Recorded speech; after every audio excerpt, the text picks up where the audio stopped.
السلام عليكم ورحمة الله وبركاته. ازيكم يا سنة تانية؟ عاملين ايه؟ يا رب تكونوا بخير وفي احسن حال. فيديو النهاردة هنحل فيه ان شاء الله الاختبار العاشر والاخير من الاختبارات العامة على المنهج. يلا قبل ما نبدأ رددوا معايا: رب اشرح لي صدري ويسر لي امري واحلل عقدة من لساني يفقهوا قولي. بسم الله. اول سؤال بيقول: في اي الاجزاء التالية من الجهاز الهضمي للانسان تحدث العملية الموضحة بالشكل؟ انا عندي البروتين اداني عديد البيبتايد، فهنا بقى العملية دي هتحدث في المعدة والامعاء الدقيقة ولا الفم والمعدة ولا المريء والامعاء الدقيقة ولا الفم والمعدة والاثنى عشر؟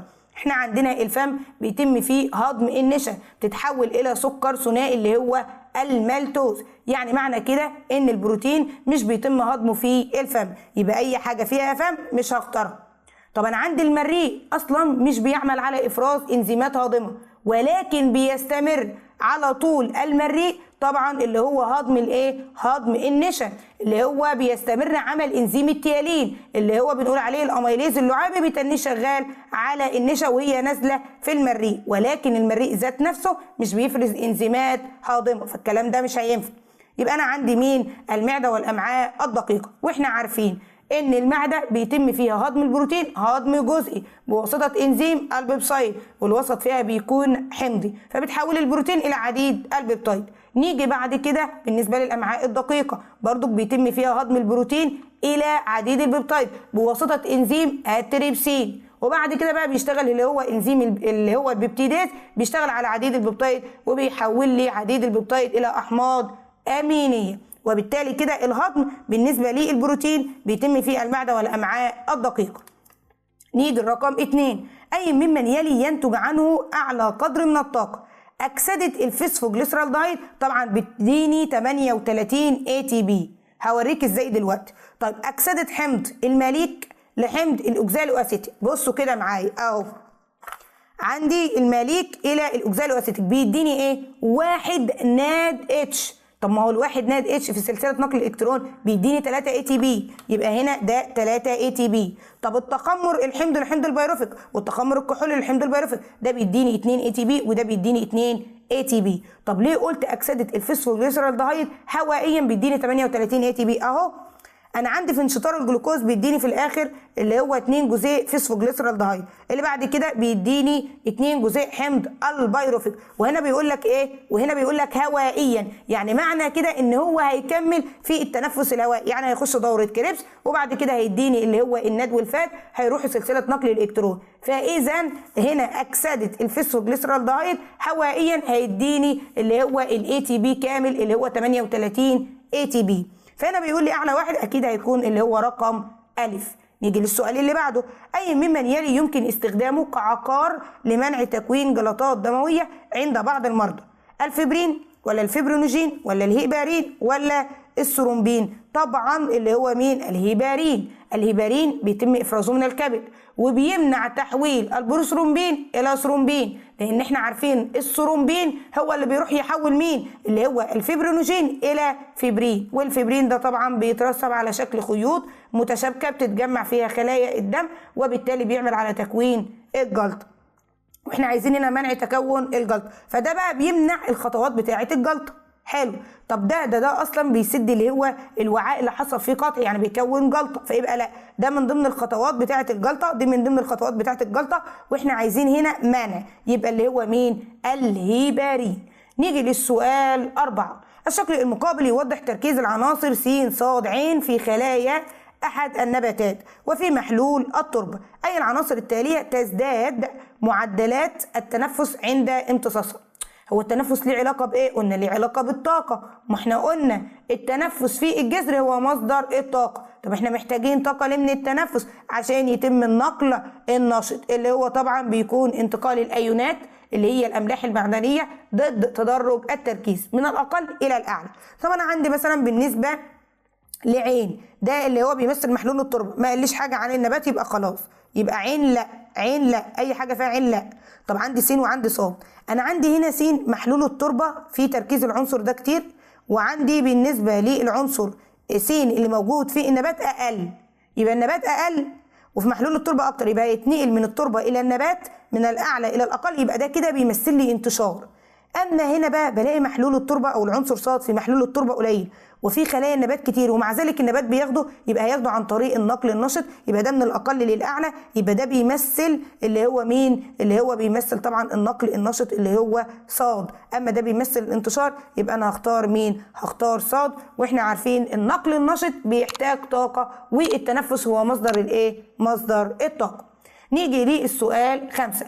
أي الأنسجة التالية لا يتواجد في ورقة نبات القطن؟ النسيج المتوسط ده موجود في الورقة، اللي هو العمادي والإسفنجي، بيقوموا بعملية البناء الضوئي، فيبقى لا ده موجود. طب الخشب واللحاء ده موجود وده موجود، ده بينقل المية والأملاح من الجذر إلى الساق ثم الأوراق عشان تقوم بعملية البناء الضوئي، واللحاء بياخد المواد اللي هي الغذائية اللي اتكونت في الاوراق اثناء قيام النبات بعمليه البناء الضوئي اللي احنا بنقول عليها العصاره الناضجه او الجلوكوز، وبينقلها لاعلى ولاسفل. اما الكامبيوم هو ده اللي مش موجود فين؟ في الورقه.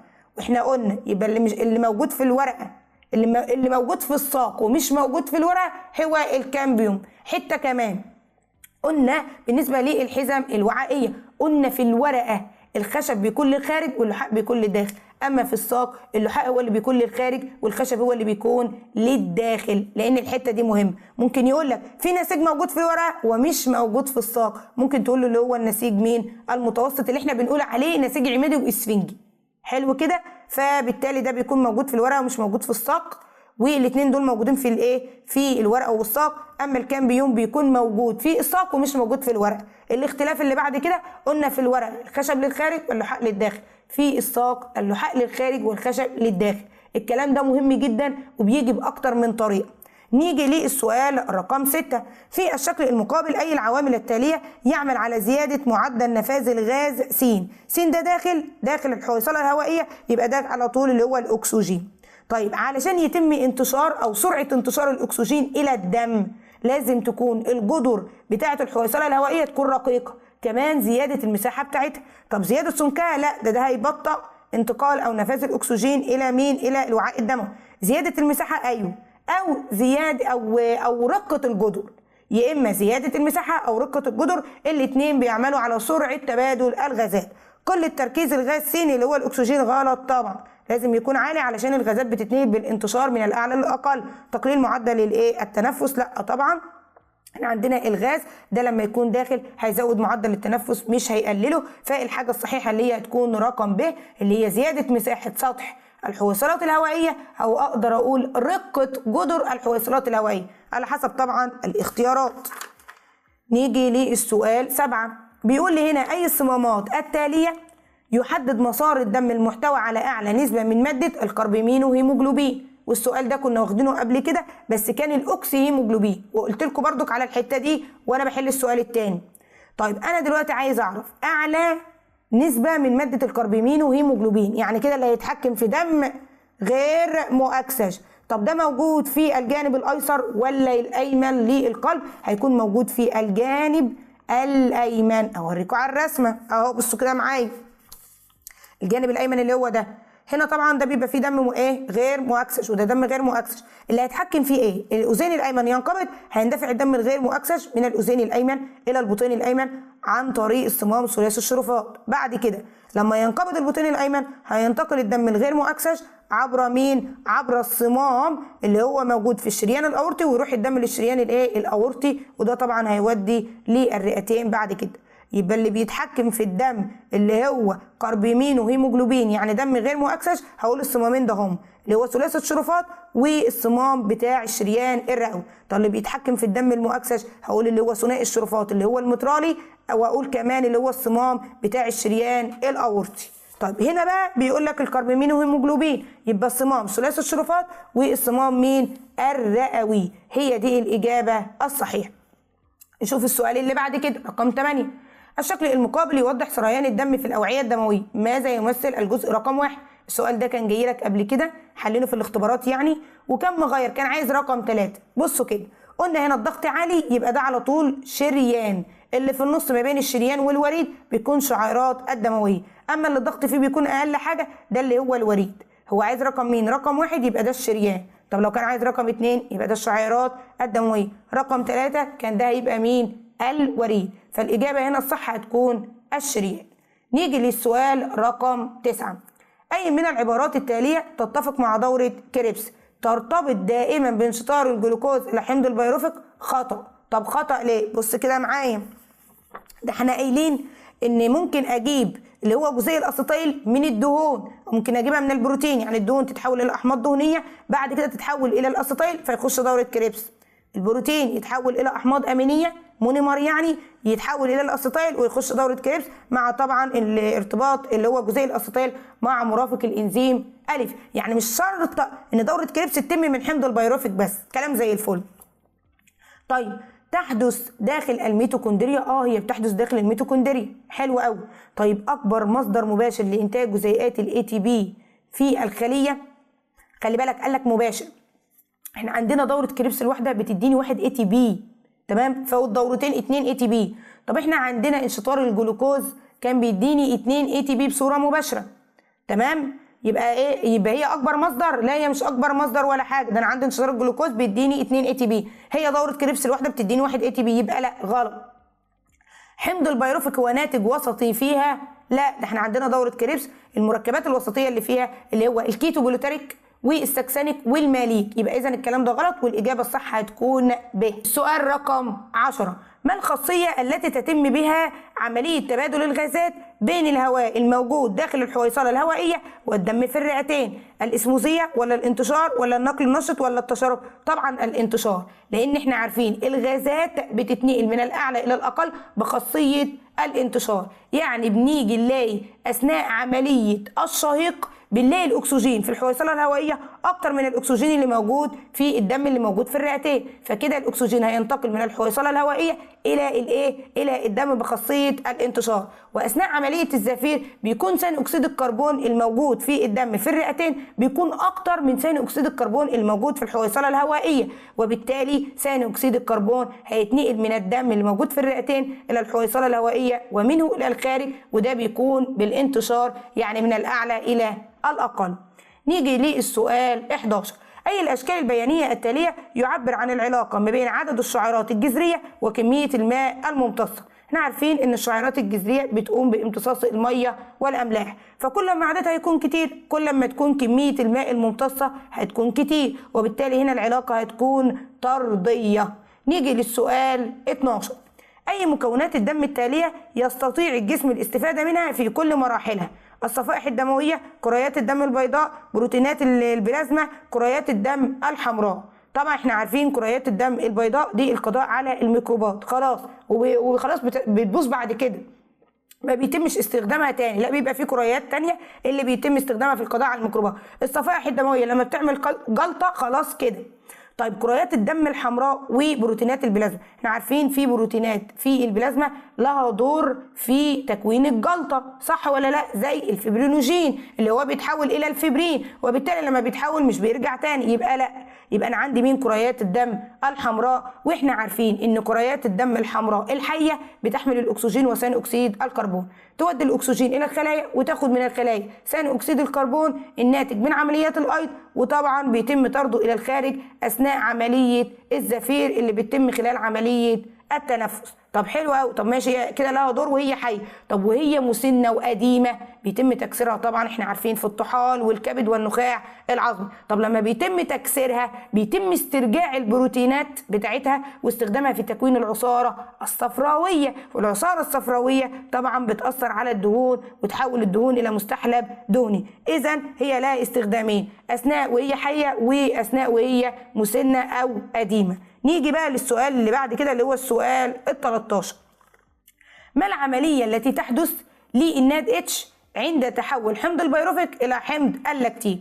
أنا أسأل نفسي، هو حمض البيروفيك لما بيتحول إلى حمض اللاكتيك بيحصل إيه لحمض البيروفيك؟ قال لك بيحصل له اختزال، كلام زي الفل. يبقى إذا المرافقات هيحصل لها إيه؟ هيحصل لها أكسدة. هتقول لي طب يعني إيه أكسدة؟ يعني فقد هيدروجين. ما هو الناد اتش بيتحول إلى الناد موجب، يبقى كده فقد هيدروجين، يعني معنى كده إن هو حصل له أكسدة. بصوا كده معايا، إحنا بنتكلم عن حمض البيروفيك إلى مين؟ حمض اللاكتيك، يعني بنتكلم عن التنفس اللاهوائي. ادي حمض البيروفيك الى حمض مين؟ اللاكتيك. هنا حصل لحمض البيروفيك لما يتحول الى حمض اللاكتيك حصل له اختزال، ولكن المرافق انا كاتبه لك عليه حصل له ايه؟ اكسده، يبقى الناد اتش هيتحول الى الناد موجب، يعني كده فقد ايه؟ هيدروجين، يعني حصل له اكسده. نيجي للسؤال 14. أي أعضاء الجهاز الهضمي يحتمل أن يكون به قصور لدى شخص ما منعه الأطباء من الإفراط في تناول الأطعمة الغنية بالدهون؟ هيبقى البنكرياس ولا الأمعاء الدقيقة ولا المريء ولا المعدة؟ المعدة بتأثر على البروتين، وكمان تأثير جزئي بتحول البروتين إلى عديد البيبتايد بواسطة إنزيم البيبسين اللي موجود فيه. المريء مش بيتم فيه هضم، ولكن بيستمر عمل إنزيم التيالين على النشا اثناء مروره في المريء، ولكن المريء ذات نفسه مش بيفرز انزيمات هاضمه. فاضل البنكرياس والامعاء الدقيقه. طيب نشوف، انا عندي الامعاء الدقيقه بيفرز من الخلايا الخاصه اللي موجوده في الامعاء الدقيقه، عندي اللي هو مجموعه الانزيمات المحلله للسكريات الثنائيه، وعندي البيبتيداز اللي بيشتغل على البروتين، او بالتحديد بيشتغل على عديد البيبتايد ويحوله لي الى احماض امينيه. يبقى اذا ملهوش علاقه بمين؟ بالدهون. يبقى فاضل لي مين؟ اللي هو البنكرياس. احنا عارفين البنكرياس بيأثر على الانواع بتاعه الاطعمه، سواء كانت كربوهيدرات او ليبيدات او بروتينات حتى. طب ازاي؟ انا عندي البنكرياس من ضمن العصاره بتاعته بيكربونات الصوديوم اللي بتعادل الوسط بتاع ال HCl وبتخلي البي اتش 8 في الامعاء، كلام زي الفل. طب ما احنا عايزين بقى نخش على الانزيمات اللي مسؤوله عن هضم المواد الغذائيه. عندي اللي هو الاميليز البنكرياسي بيأثر على النشا وبيحوله لي الى سكر المالتوز. طب عندي كمان ايه؟ عندي اللي هو التريبسينوجين. التريبسينوجين اللي هو بيتحول الى التريبسين لما بيتنشط يعني، والتريبسين بيأثر على البروتين وبيحوله الى عديد البيبتايد. ومن ضمن العصاره بقى بتاعه البنكرياس اللايبيز اللي هو طبعا بيأثر على مين؟ على المستحلب الدهني وبيحوله لي الى احماض دهنيه وجليسرين. فاذا الشخص اللي عنده مشكله في البنكرياس لازم يقلل من الاطعمه اللي هي غنيه بالايه؟ بالدهون او اللايبيدات. نيجي للسؤال 15. بيقول لي الشكل البياني المقابل يوضح نتائج قياس تركيزات سكر السكروز في 3 أنسجة مختلفة لورقة نبات ذو فلقتين خلال 24 ساعة. أي ممن يلي يمكن استنتاجه من هذا الشكل؟ أنا عندي هنا تركيز اللي هو الايه؟ السكروز. ده كده بيمثل اللي هو الخشب. احنا عارفين الخشب بينقل الميه والاملاح المعدنيه، مش بينقل السكروز، يعني بينقل العصاره النيئه وليس العصاره الناضجه، عشان كده تلاقي المنحنى بتاعه قليل خالص. طيب بالنسبه للمنحنى ده اللي هو النسيج المتوسط، واضح كده ان النسيج المتوسط اللي بيقوم بعمليه البناء الضوئي تركيز السكروز فيه اقل من المنحنى الخاص باللحاء اللي هو طبعا بينقل العصاره الناضجه اللي اتكونت في الاوراق اثناء قيام النبات بعمليه البناء الضوئي لاعلى ولاسفل. طب نشوف الايه؟ الاختيارات بتقول ايه؟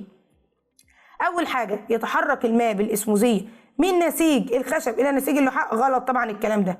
طب يتحرك السكروز بالنقل النشط من النسيج المتوسط للاوراق الى اللحاء، انا عندي اللحاء التركيز فيه عالي، وعندي اللي هو النسيج المتوسط النسيج اقل، اللي المنحنى بتاعه اقل، وبالتالي علشان تتنقل او يتنقل السكروز من الاقل الى الاعلى يبقى ده محتاج نقل نشط بخاصيه النقل النشط، يعني محتاج طاقه. فالكلام ده صح. هتقولي بس ازاي؟ ايوه، ما هو النسيج المتوسط بيكون الجلوكوز اثناء القيام بعمليه البناء الضوئي، بعد كده يكون على طول اللحاء هو اللي بينقل، فبالتالي كل شويه يتكون اللحاء يتكون اللحاء ينقل، فالتركيز بتاع السكروز عالي في اللحاء عن اللي موجود في النسيج المتوسط الموجود في الورق. طب يتحرك في كلا الاتجاهين، هو الكلام ده صح، لا اعلى ولا اسفل.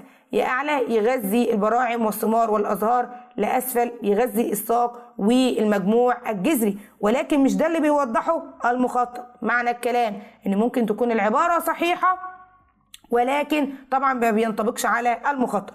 يستخدم نسيج الخشب سكر السكروز كمصدر للطاقه، والخشب هيستخدم السكروز كمصدر للطاقه؟ طبعا غلط. ده الخشب مسؤول عن نقل الماء والاملاح من الجذر ثم الساق فالاوراق علشان الاوراق تستخدمه في القيام بعمليه البناء الضوئي. يبقى الاجابه الصح هتكون ب. نيجي للسؤال 16. اي ممن يلي يعد تشابها ما بين الميتوكوندريا والبلاستيدات الخضراء؟ وجود جزيئات الدي ان ايه، صح. عند الميتوكوندريا وانا كنت برسمها بحط فيها الدي ان ايه، البلاستيدات كنت بحط فيها الدي ان ايه. علشان كده بيتم معاملة الميتوكوندريا والبلاستيدة على انهم خلايا مستقلة. يعني ايه خلايا مستقلة؟ يعني يقدروا ينقسموا ويديني الميتوكوندريا تديني ميتوكوندريات تانية والبلاستيدات تديني بلاستيدات تانية. دي معناها ان هي خلايا مستقلة. طيب وجود جزيئات الناد موجب، الناد موجب دي مرافقات موجوده في الميتوكوندريا مش موجوده في البلاستيده. البلاستيده المرافقات اللي موجوده فيها اللي هو الناد بي عشان يحمل الهيدروجين ويتحول الى الناد بي اتش 2. يبقى الكلام ده غلط، موجود في الميتوكوندريا بس اما البلاستيده لا. صنع جزيئات السكر ده بيتم في البلاستيده اما الميتوكوندريا خاصه بالطاقه يبقى لا. انشطار جزيئات الجلوكوز، انشطار جزيئات الجلوكوز اصلا بيتم في السيتوسول مش في الميتوكوندريا. اللي بيتم في الميتوكوندريا دوره كريبس وسلسله نقل الالكترون. يبقى الكلام ده ايه؟ خطا. يبقى الكلام الصح اللي هو مين؟ الف. طب بالنسبه للبلاستيده الخضراء ده بيتم فيها تكوين الجلوكوز. هتقول مش انت اخترت الاجابه دي صح وخلاص؟ طب ما كنت عديت على السؤال اللي بعده. انا بحاول ان افسر كل الاختيارات عشان اعرفك انا ليه استبعدت دول واخترت ده بالذات. فالاجابه الصح هتكون الف. السؤال رقم 17. يحتوي لبن الأطفال على سكر اللاكتوز وده سكر ثنائي، وسكر اللاكتوز ده عبارة عن جلوكوز وجالاكتوز أو جلوكوز وجالاكتوز. فبيقول لك ايه بقى؟ أي ممن يلي يوضح كيفية استفادة الطفل من هذا السكر. هل سكر اللاكتوز مصدر مؤجل لإنتاج الطاقة؟ ده احنا عارفين من أولى ثانوي إن المصدر المؤجل لإنتاج الطاقة هي الليبيدات وليس الكربوهيدرات. طب ينتقل سكر اللاكتوز عبر الأغشية الخلوية ليتم امتصاصه بصورة أسرع. احنا عارفين اللي بيتم امتصاصه اللي هي المونيمرات، يعني لما يتم تحويله إلى جلوكوز وجلاكتوز يبقى يتم امتصاصه، يبقى خطأ. يحتوي سكر اللاكتوز على مخزون عالي للطاقة مقارنة بالبروتين بتاع اللبن. احنا قلنا الكربوهيدرات بتعمل على إنتاج طاقة بصورة أسرع، ولكن كمية الطاقة اللي بيتم إنتاجها من الكربوهيدرات بتكون قليلة. حتى كنا بنقول 1 جرام من الكربوهيدرات بيدينا 4 سعر حراري، في حين ان 1 جرام من الليبيدات يعني نفس كمية الكربوهيدرات اهو، الا ان 1 جرام من الليبيدات بيديني 9 سعر حراري. يبقى معنى الكلام كده ان هو غلط. انا عارفه ان هنا بيقارن بالبروتين وانا بكلمك باللايبيد، بس بعرفك ان هو ده بيكون في مخزون اقل للطاقه مقارنه طبعا بالبروتين اللي هو مين؟ الكازين اللي موجود في اللبن. طيب نيجي للسؤال الاختياري ده بقى. كسر الروابط الكيميائيه بين جزيئات سكر اللاكتوز، يعني هيديني جلوكوز وجالاكتوز، تمام، ينتج عنها سكريات احاديه بمعدل عالي، تمام. كلمه معدل عالي يعني بيدل على الطاقه الناتجه من كسر الروابط الكيميائيه. فالكلام ده صحيح، فعلا لما بيتم كسر الروابط بيتم انتاج طاقه، واحنا عارفين ان انا لما بيتم اللي هو كسر الروابط ما بين سكر اللاكتوز اللي هو سكر الثنائي فيديني جلوكوز وايه؟ وجالاكتوز. فدي الاجابه الصحيحه. عندي السؤال 18. في الشكل المقابل أي الأوعية الدموية التالية تحمل الدم عند ضغوط مرتفعة؟ يبقى معنى كده يقصد مين؟ اللي هي الشرايين. أنا عندي اللي هو داخل اللي هو الرئة، يبقى ده اللي هو الشريان الرئوي. عندي ده اللي هو الشريان الأورطي. عندي ده اللي هو بيمثل الأوردة الرئوية اللي هي الأربعة. عندي ده بيمثل إيه؟ الوردان الأجوفان اللي هم طبعا بيصبوا فين؟ بيصبوا في الأذين الأيمن، حتى اتجاه السهم رايح كده اللي هو عند رقم 3. يبقى اللي فيه أعلى ضغط اللي هو رقم 1 ورقم 4 لأن الشرايين بيكون الضغط فيها عالي. يبقى الإجابة هنا هتكون ب. السؤال رقم 19. ما نتيجة ضيق قطر أنابيب الخشب في ساق النبات؟ ضيق قطر أنابيب الخشب ده يؤدي إلى انتقال الماء والأملاح المعدنية بالخاصية الشعرية. فهنا بيقول لي عدم قدرة الماء على الانتقال خلال أنابيب الخشب، طبعا الكلام ده غلط. انتقال الماء والأملاح المعدنية بالخاصية الشعرية الكلام ده صح، بس نستنى. انتقال الماء والأملاح المعدنية بالخاصية الشعرية والتلاصق هي دي اللي أقوى ودي اللي أصح من ب. طيب ليه؟ لأن احنا عارفين ان خاصية التلاصق دي قوة بتنشأ ما بين جزيئات الماء وجدران الأنابيب الخشبية. حتى كنا بنقول علشان الخاصية دي تنجح لازم في شروط. ايه هي الشروط بتاعتها؟ ان تكون الأنابيب مالها تكون شعرية، يعني حصل فيها ضيق، كلام سليم. بالإضافة طبعا ان جدران الأنابيب تكون ذات التصاق بالماء، يعني تكون غروية. فهنا هتمشي معايا انتقال الماء والأملاح المعدنية بالخاصية الشعرية وكمان التلاصق. طيب ترسب اللجنين داخل تجويف أنابيب الخشب؟ غلط طبعا، ده سبب. يعني اصلا ضيق قطر انابيب الخشب بسبب ترسيب اللجنين على الجدر الداخليه للاوعيه والقصيبات ما عدا طبعا النقع. فالاجابه الصح هنا هتكون ج. نيجي للسؤال 20. اي الاشكال البيانيه التاليه يعبر عن تباين يعني اختلاف قوة انقباض عضلات حجرات قلب الإنسان؟ السؤال ده كان جاي قبل كده في امتحان وكان جاي في صورة سؤال مقالي. يعني ايه سؤال مقالي؟ جايب لك مخطط وبيقول لك قول لي مين اللي بيميز او مين اللي بيدل على الاذينين او مين اللي بيدل على البطينين، طب مين اللي بيدل على البطين الايسر او البطين الايمن، وكان جايب لك بقى الف وب وج ود. طب نشوف. احنا عارفين ان الاذينين هما الاقل حاجة في السمك. طيب بعد كده البطينين اكثر سمكا من الاذينين، بس البطين الايسر اكثر سمكا من البطين الايمن، لان احنا عارفين ان البطين الايسر بيضخ الدم الى الشريان الاورطه، والشريان الاورطه بيمشي مسافه كبيره، يعني بيودي الدم الى جميع اجزاء الجسم لا اعلى ولا اسفل. اما البطين الايمن بيروح يودي الدم الى الشريان الرئوي، والشريان الرئوي بيمشي مسافه قصيره، يعني بيروح الى الرئتين. يعني لو انا جيت اقول ان البطين الايسر ده اكثر سمكا من البطين الايمن، والبطين الايسر والايمن اكثر سمكا من من الاذينين، علشان دي بيجي عليها اسئله كتير. يبقى انا اختار ان الاذينين يكونوا قد بعض ويكونوا اقل كمان من البطينين، والبطين الايسر اكثر سمكا من البطين الايمن. يبقى هنا طبعا معدل، هنا كاتب لي معدل ضخ الدم، ما هو برضو بناء على السمك، ما هو ده سمك البطين الايسر اكثر حاجه لانه بيضخ الدم الى الشريان الاورطه، والشريان الاورطه بيبقى ضغط الدم فيه بيكون اعلى حاجه. يبقى بالتالي بناء على هنا معدل ضغط الدم الاذينين بيكونوا قد بعض لانهم بيودوا الدم الى البطينين. يبقى الاذينين بيستقبلوا الدم، اما البطينين هم اللي بيضخوا الدم. البطين الايسر بيضخ الدم الى الشريان الاورطه، والبطين الايسر بيضخ الدم الى الشريان الرئوي. فبرضك الاجابه الصح هتكون ج. خلي بالك بناء على معدل ضغط الدم او معدل او سمك بقى الجدران الاتنين واحد. نيجي للسؤال 21. اي ممن يلي يستخدم ضوء الشمس بشكل مباشر؟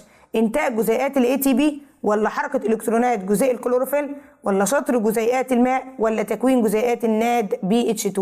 طبعا حركة الكترونات جزيء الكلوروفيل. ليه؟ لان احنا عارفين اول ما الضوء بيسقط على الكلوروفيل، فالالكترونات بتاعته بتكتسب طاقة، فتنتقل الالكترونات من مستوى اقل الى اعلى، وبعد كده تنتقل من الاعلى الى الاقل وبيتحرر عنها طاقة.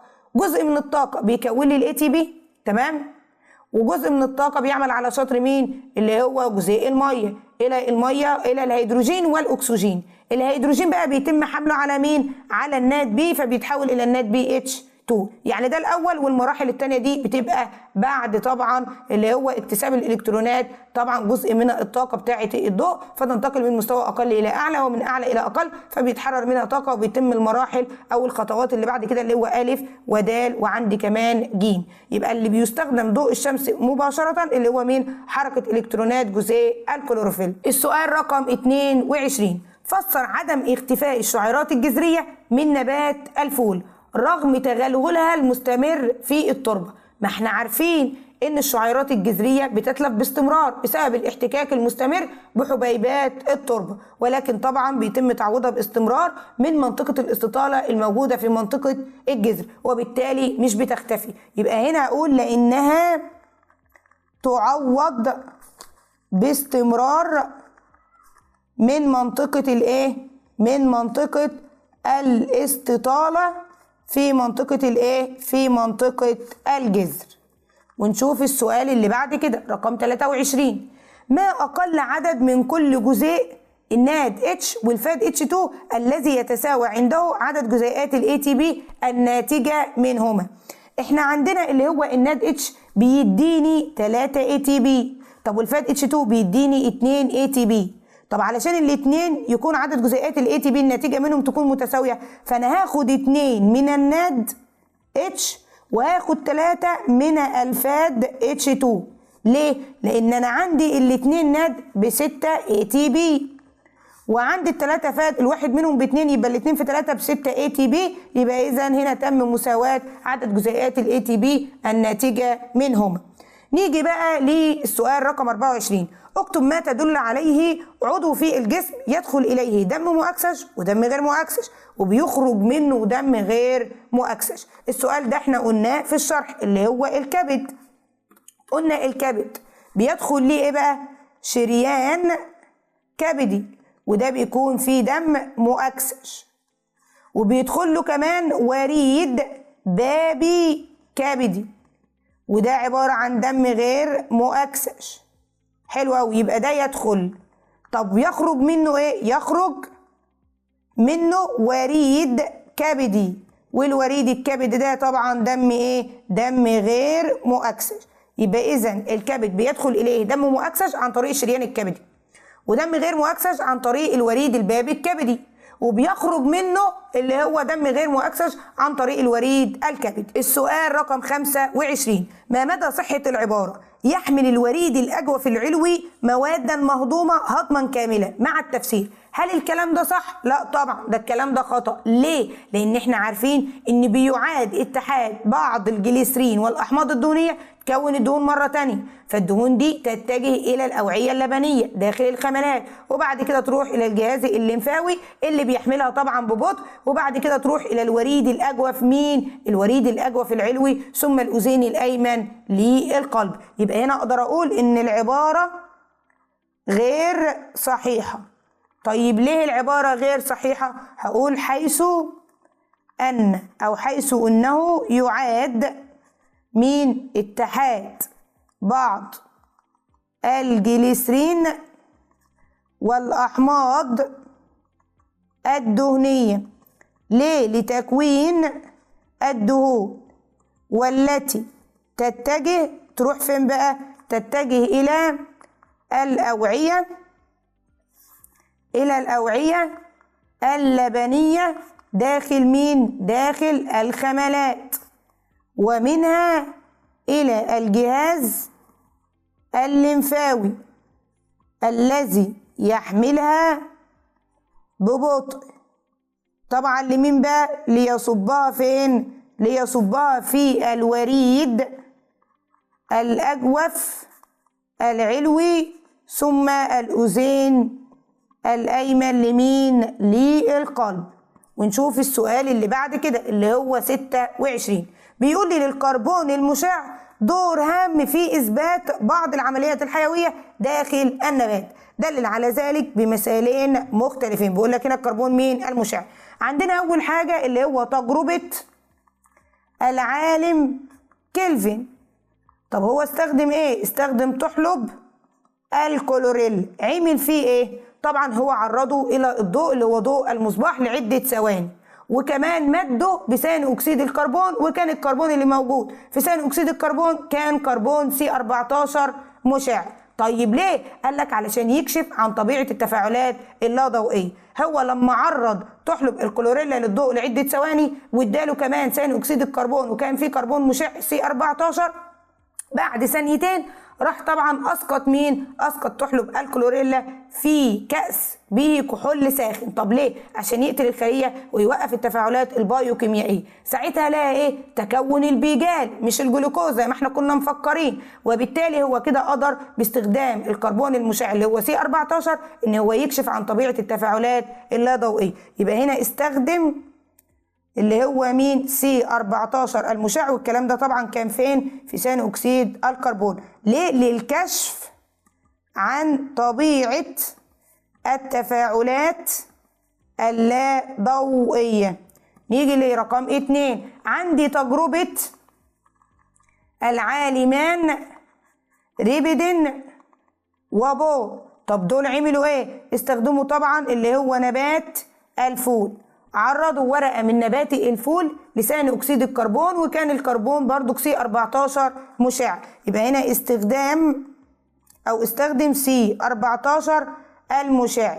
طيب ليه؟ علشان يتتبع مسار المواد الكربوهيدراتية، فلقاها ان هي بتنتقل لأعلى ولا أسفل في الساق. يبقى التجربة بتاعته اللي هي تمت على نبات الفول. طبعا نبات الفول كون المواد الكربوهيدراتية المشعة، وبعد كده تم تتبع هذه المواد الكربوهيدراتية المشعة، فلقاها اللي هي بتنتقل لأعلى ولا أسفل في الساق. يبقى هنا لتتبع لتتبع مسار المواد الكربوهيدراتية المشعة. نشوف السؤال اللي بعد كده اللي هو 27. بيقول لك تم وضع أحد النباتات المائية في وسط يحتوي على ماء H2O، وكان هنا الأكسجين اللي هو 18، وأملاح معدنية، والمية كان مذاب فيها أكسجين اللي هو 16، وكذلك مصدر لثاني أكسيد الكربون CO2، وكان هنا الأكسجين 16. وتم تعريض النبات للضوء والإظلام بشكل متتابع. فمن الشكل البياني المقابل أي المراحل من 1 ل 4 يمثل الإظلام؟ احنا عندنا عملية البناء الضوئي بتشمل حاجتين: التفاعلات الضوئية ودي محتاجة ضوء، والتفاعلات اللا ضوئية ودي حساسة لدرجة الحرارة، يعني بتتم في الظلام عادي، كلام زي الفل. طب انا عندي في التفاعلات الضوئية ايه اللي بيحصل؟ قال لك في التفاعلات الضوئية ان جزيء المياه بيحصل له انشطار نتيجة استخدام جزء من الطاقة المتحررة، طبعا نتيجة انتقال الالكترونات بتاعة الكلوروفيل المسار من المستوى الاعلى الى المستوى الاقل، فتم انطلاق مين؟ الاكسجين. فبيقول لك اي المراحل من 1 إلى 4 تمثل الاظلام. احنا عارفين الاكسجين بيتم اطلاقه في التفاعلات الضوئيه اللي محتاجه ضوء، يبقى كده انطلاق الاكسجين لما يكون عالي في 2 و4 ده بيمثل التفاعلات الضوئيه. يبقى اذا 1 و3 طالما انخفض اهو، يبقى لانه ما بيتمش انتاجه في التفاعلات اللا ضوئيه اللي بتتم في الظلام، يبقى اذا انا عندي 1 و3 دول بيمثلوا مراحل مين؟ الإظلام. وعرفنا ليه؟ علشان طبعا الأكسجين لما بيتم إطلاقه نتيجة انشطار جزيء المية ده بيكون في التفاعلات الضوئية وليس التفاعلات اللا ضوئية. في تفاعلات الظلام دي يقصد بها التفاعلات اللا ضوئية، فبالتالي الأكسجين هيقل في التفاعلات اللا ضوئية اللي هي الظلام، زي رقم مين؟ رقم 3 ورقم 1. طب أي المنحنيين يمثل الأكسجين O16؟ قبل ما انقل على النقطة دي، الأكسجين هنا اللي يقصد بيه ممكن يسألك سؤال تاني اللي هو الأكسجين ده اللي هو O18، لأن احنا عارفين الأكسجين اللي بينطلق المتحرر من انشطار المية يبقى طبعا اللي موجود في المية اللي هو O18 على حسب ما هو مدينا في السؤال. طيب أي المنحنيين يمثل الأكسجين O16؟ O16 ده موجود في ثاني أكسيد الكربون، وثاني أكسيد الكربون النبات بيستخدمه في القيام بعملية البناء الضوئي. طب وعندي هنا بردك الأكسجين ده اللي هو O16 بردك بيكون مذاب فين؟ مذاب في المية، وده النبات بيستخدمه في عملية التنفس، وبالتالي ده هيقل بصورة كبيرة. يبقى كده اللي هيمثله المنحنى مين؟ المنحنى ب اللي هو O16. طيب نقص ليه؟ بسبب حاجتين: ان النبات بيستخدمه في عملية التنفس، ويقصد بيه هنا اللي هو O216 المذاب في المية، وبرضك في تكوين الجلوكوز اللي هو استخدام طبعا اللي هو O16 اللي موجود في ثاني اكسيد الكربون، بيستخدمه طبعا النبات في القيام بعمليه البناء الضوئي، وبالتالي بيكون الجلوكوز. وبكده نكون خلصنا ال10 امتحانات بتوع كتاب الامتحان، ودول مهمين جدا وبيجي منهم في امتحان اخر السنه. يا رب تكونوا استفدتم من الحل. دمتم سالمين وموفقين واقرب الى الله، والسلام عليكم ورحمه الله وبركاته.